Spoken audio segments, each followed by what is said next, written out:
রহমতের নবী, মায়ার নবী দুনিয়াতে যখন আগমন করলেন, তিনি কুরাইশ বংশে আগমন করলেন। তিনার বাবার নাম ছিল হযরতে আব্দুল্লাহ রাদিয়াল্লাহু তাআলা, এবং তিনার মা ছিলেন আমিনা রাদিয়াল্লাহু তাআলা।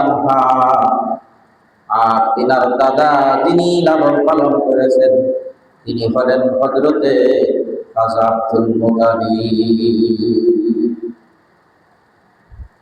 আল্লাহর নবী, রহমতের নবী, দুজাহানের বাদশা নবী, সাইয়্যিদুল মুরসালিন, রাহমাতাল লিল আলামিন যখন নবুয়তি প্রকাশ করলেন, আল্লাহ তাআলা তিনাকে নবী হিসাবে পৃথিবীর মধ্যে প্রেরণ করেছে, তখন তিনার উপরে যখন আল্লাহ কোরআনুল কারীম নাযিল করলেন, অবতীর্ণ করলেন, কোরআনের বাণীগুলো কোরআন বংশীয় গোত্রের কাছে, মানুষের কাছে, আল্লাহর সৃষ্টি জগতের মধ্যে যখন বাণীগুলো শোনাইতে চাইলেন, তখন তিনার আত্মীয় স্বজনেরা তিনার বিরুদ্ধে চলে গেল, কোরআন বংশীয় গোত্রেরা তিনার বিরুদ্ধে চলে গেল, ইতিহাসের গোত্রেরা তিনার বিরুদ্ধে চলে গেল। কিন্তু আমার নবীর আদর্শ এত আদর্শ ছিল, এত আদর্শবান ব্যক্তি ছিলেন, যার আদর্শের চাইতে পৃথিবীর মধ্যে কোনো মানুষের এত উত্তম চরিত্র নাই, এত আদর্শ নাই। একমাত্র আপনার আমার নবী, প্রিয় নবী আদর্শ এমন আদর্শ ছিল, কোনো মানুষের সাথে তিনার তুলনা করা যেত না।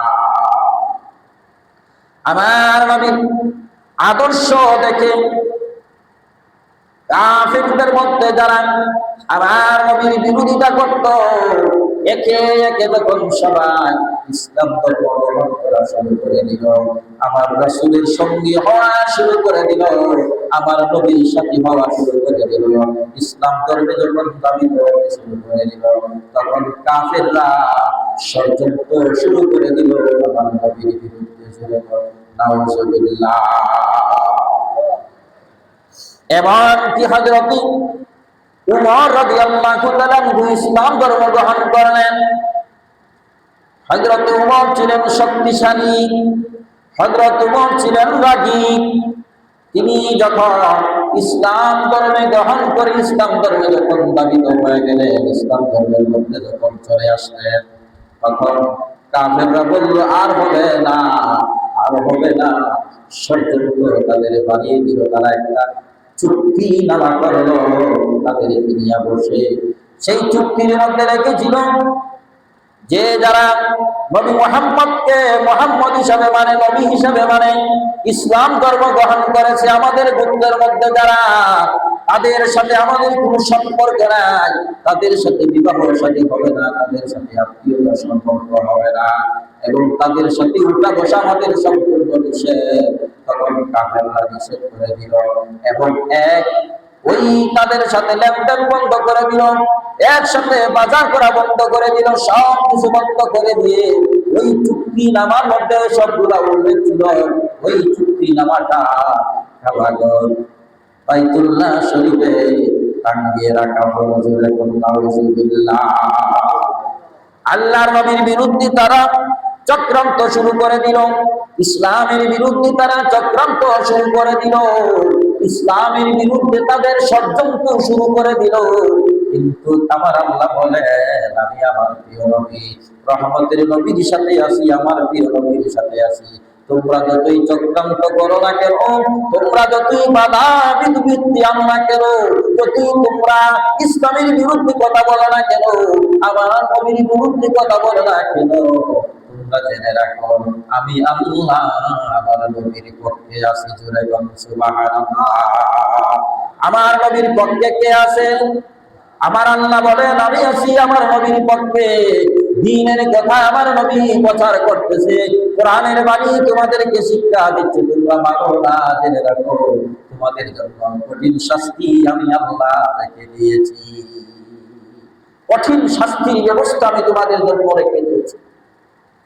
হযরত ওমর রাদিয়াল্লাহু তাআলা তারা ভয় পেত, আর হযরত ওমর রাদিয়াল্লাহু তাআলা আনহু যখন ইসলাম ধর্ম গ্রহণ করলেন, তখন আল্লাহর নবী কি বললেন? হযরত ওমর রাদিয়াল্লাহু তাআলা আনহু, ইয়া রাসূলুল্লাহ, ইয়া হাবিবাল্লাহ, এতদিন গোপনে গোপনে ইসলামের কথা বলেছেন, আজ থেকে গোপনে বলার কোনো প্রয়োজন নাই।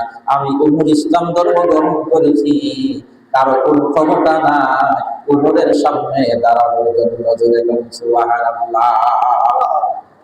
এমনি ভাবে তারা ষড়যন্ত্র শুরু করে দিল, আল্লাহর নবীর বিপক্ষে কথাবার্তা শুরু করে দিল, সাহাবায়ে কেরামদের বিরুদ্ধে কথাবার্তা শুরু করে দিল।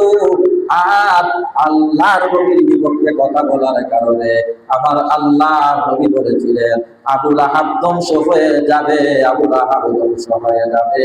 তখন আবু লাহাব বলেছিল, আমি ধ্বংস হব না, মুহাম্মদ ধ্বংস হয়ে যাবে। তখন আমার আল্লাহ ওই আল্লাহর নবীর পক্ষে, দ্বীনের পক্ষে, ইসলামের পক্ষে, কালেমার পক্ষে, আমার আল্লাহ আমার নবীর পক্ষে কোরআনুল কারীমের আয়াত নাযিল করেছিলেন। সূরা লাহাব, তাব্বাত ইয়াদা আবি লাহাবিন ওয়া তাব, তাব্বাত ইয়াদা আবি লাহাবিন ওয়া তাব। এই আয়াত আল্লাহ নাযিল করেছিলেন কোরআনুল কারীমের সূরা লাহাব অবতীর্ণ করেছিলেন, আর বলেছিলেন, তাব্বাত ইয়াদা আবি লাহাবি ওয়া তাব, আবু লাহাবের দুই হাত ধ্বংস হয়ে গেছে, দুই হাত ধ্বংস হয়ে যাক। আল্লাহ তাআলা কোরআনুল কারীমের মধ্যে আবু লাহাবকে ধ্বংসের কথা বলেছেন, এবং তার দুই হাত ধ্বংস হয়ে গেছে, এবং সে ধ্বংস হয়ে গেছে। তাব্বাত ইয়াদা আবি লাহাবি ওয়া তাব, মা আগনা আনহু মালুহু ওয়া মা কাসাব, মা আগনা আনহু মালুহু ওয়া মা কাসাব। আল্লাহ তাআলা বলেন, তার ধন সম্পদ কোনো কাজে আসবে না, সে যা উপার্জন করেছে। আবু লাহাবের ধন সম্পদ কোনো কাজে আসবে না, সে যা উপার্জন করেছে। তাব্বাত ইয়াদা আবি লাহাবি ওয়া তাব, মা আগনা আনহু মালুহু ওয়া মা কাসাব, সায়াসলা নারান যাতা লাহাবিন ওয়া আমরাতুহু। সে প্রবেশ করবে অগ্নি প্রজ্বলিত আগুনের মধ্যে, তাকে প্রবেশ করানো হবে। সায়াসলা নারান যাতা লাহাবিন ওয়া আমরাতুহু, সে লেলিহান আগুনে প্রবেশ করবে। সায়াসলা নারান যাতা লাহাবিন ওয়া আমরাতুহু, সে প্রজ্বলিত লেলিহান আগুনে প্রবেশ করবে এবং তার স্ত্রীকে আগুনে নিক্ষেপ করা হবে। আল্লাহু আকবার বলেন। তার স্ত্রীকে কোরআনুল কারীমের ভাষায় তাকে বলা হয়েছে হাম্মালাতাল হাতাব, ইন্ধন বহনকারিণী বলা হয়েছে আবু লাহাবের স্ত্রীকে। আবু লাহাবের স্ত্রীকে ইন্ধন বহনকারী বলা হয়েছে। আল্লাহ বলেছেন সে ইন্ধন বহনকারী। হাম্মালাতাল হাতাব ফি জিদিহা হাবলুম মিন মাসাদ, খেজুরের রশি যার গলায়, খেজুরের রশি তার গলায় বাঁধা ছিল। খেজুরের রশি যার গলায় বাঁধা, ওই তার নাম হলো হাম্মালাতাল হাতাব। আল্লাহর নবী, দুজাহানের বাদশা, রহমতের নবী, সাফা পর্বতে সবাইকে ডাকছেন, সবাইকে একত্রিত করেছেন সাফা পর্বতের মধ্যে। সাফা পর্বতের মধ্যে একত্রিত করে আল্লাহর নবী ঘোষণা করে দিলেন, আল্লাহর নবী ঘোষণা করে দিলেন যে তোমাদের জন্য আমি একটা আগাম বার্তা নিয়ে আসতেছি, কারণ তোমাদের জন্য আল্লাহ কঠোর শাস্তি, আযাবের ব্যবস্থা করে রেখে দিয়েছে। যারা আমাকে নবী হিসাবে মানবে, যারা আল্লাহর কলেমা স্বীকার করবে, যারা ইসলাম ধর্ম গ্রহণ করবে, তাদের জন্য সুখবর। যারা ইসলাম ধর্ম গ্রহণ করবে না, যারা আল্লাহর দ্বীন মানবে না, আল্লাহর কলেমা মানবে না, আমাকে নবী হিসাবে মানবে না, তারা ধ্বংস হয়ে যাবে। তাদের জন্য আল্লাহ কঠিন শাস্তির ব্যবস্থা করে রেখে দিয়েছে।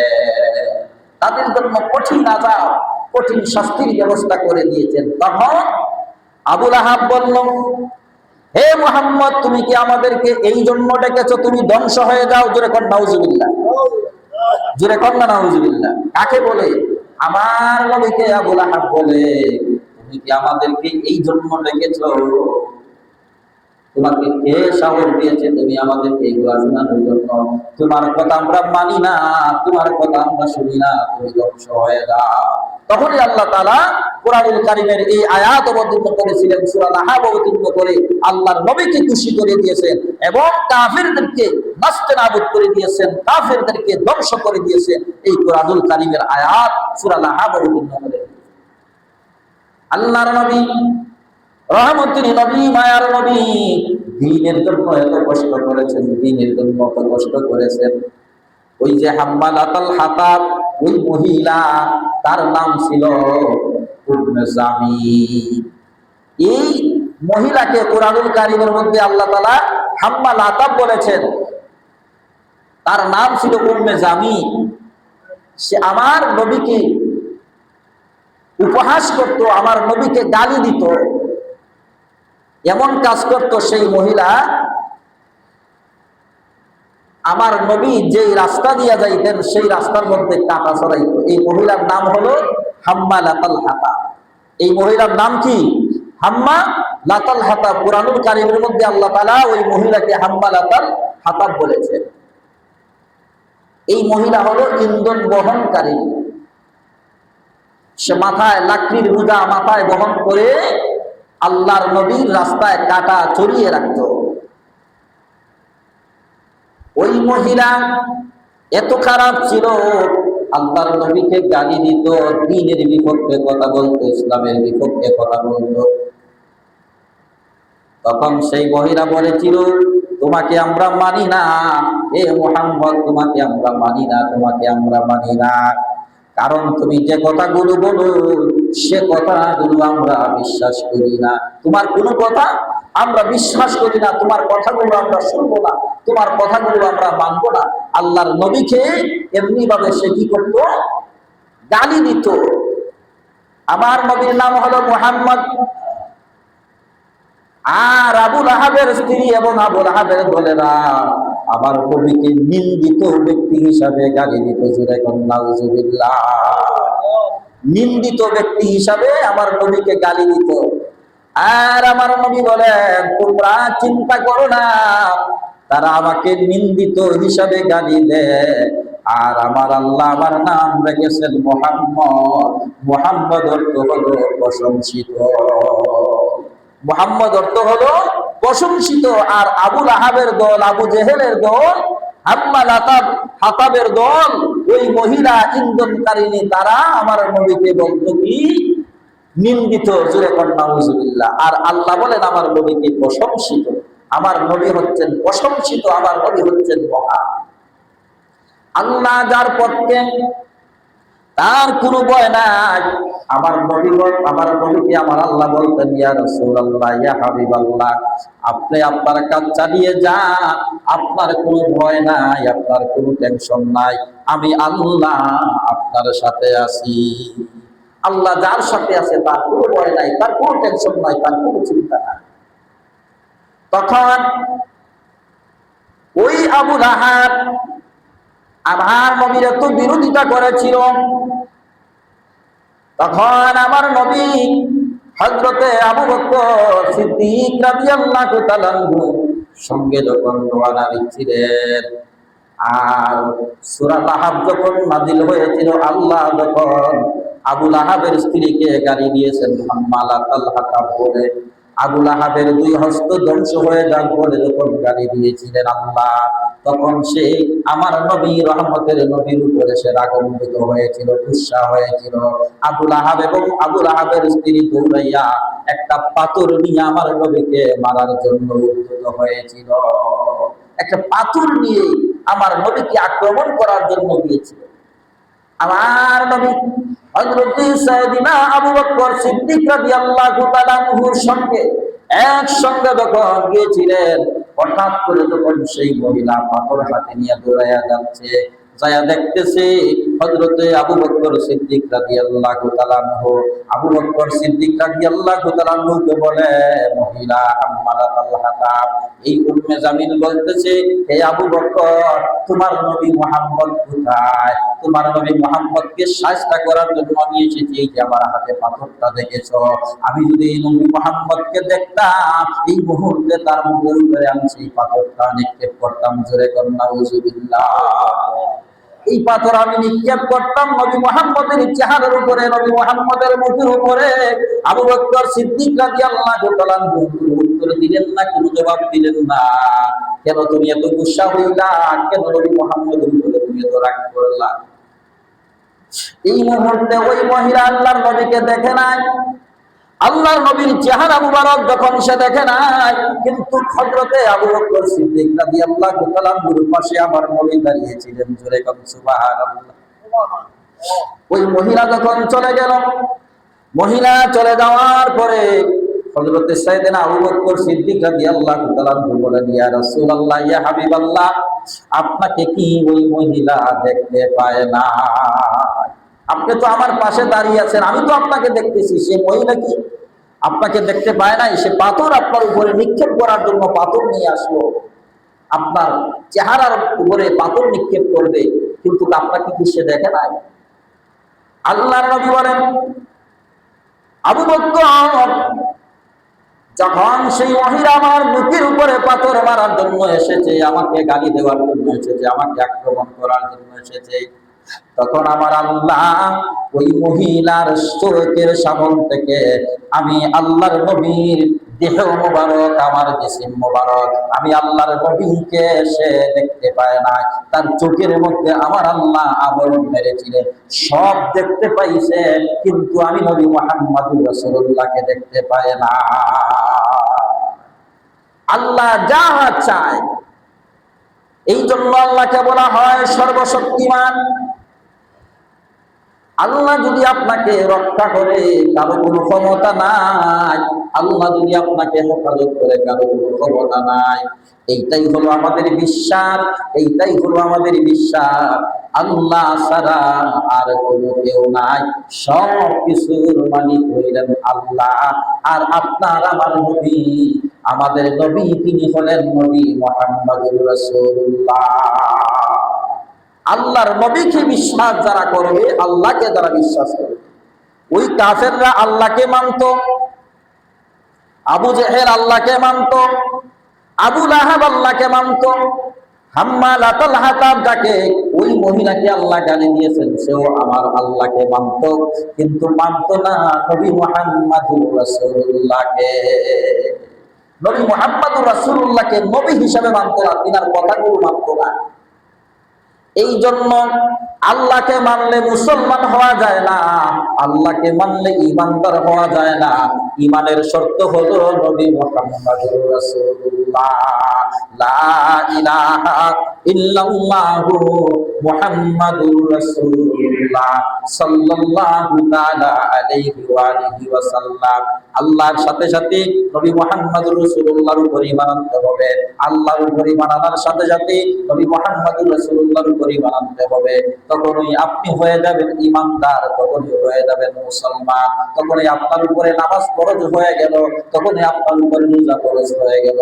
যদি আপনার ধন সম্পদ থাকে, আপনার উপরে যাকাত ফরজ হয়ে গেল। যদি আপনার ধন সম্পদ থাকে, আপনার উপরে হজ ফরজ হয়ে গেল। আল্লাহুম্মা সাল্লি আলা সাইয়্যিদিনা মাওলানা মুহাম্মদ ওয়া আলা আলি সাইয়্যিদিনা محمد اللهم صل على سيدنا مولانا محمد وعلى آل سيدنا مولانا। প্রকৃত ইসলামের বিরুদ্ধে সবসময় মানুষ রুখে দাঁড়াবে, কিন্তু প্রকৃত ইসলামের পক্ষে লোকজনের সংখ্যা থাকবে খুবই কম, আর ভুয়া ইসলামের পক্ষে লোক সংখ্যা থাকবে বেশি। কারণ এই জন্য রাসূল বলেছেন, সাতাফতারিকু উম্মাতিনা আলা সালাসিনা সাবঈনা মিল্লাতান কুল্লুহুম ফিন্নার ইল্লা মিল্লাতান ওয়াহিদাতান। ক্বালু মান হিয়া ইয়া রাসূলুল্লাহ সাল্লাল্লাহু আলাইহি ওয়াসাল্লাম মা'আনা আলাইহি আসহাবী। এই জন্য আল্লাহ রাসূল বলছেন, আমার উম্মতের মধ্যে ভাগ হবে ৭৩টা। কয়টা ভাগ হবে? ৭৩টা ভাগ হবে। উম্মতের মধ্যে ৭৩টা ভাগ হবে। বনি ইসরাইলের মধ্যে ৭২ ছিল। মুসা নবীর উম্মত, ঈসা নবীর উম্মত, তাদের উম্মতের মধ্যে ৭২ ভাগ ছিল। আর আখিরি পয়গম্বর হযরত মুহাম্মদ সাল্লাল্লাহু আলাইহি সাল্লামের উম্মতের মধ্যে ভাগ হবে ৭৩টা। মাত্র একটা দল হবে জান্নাতি।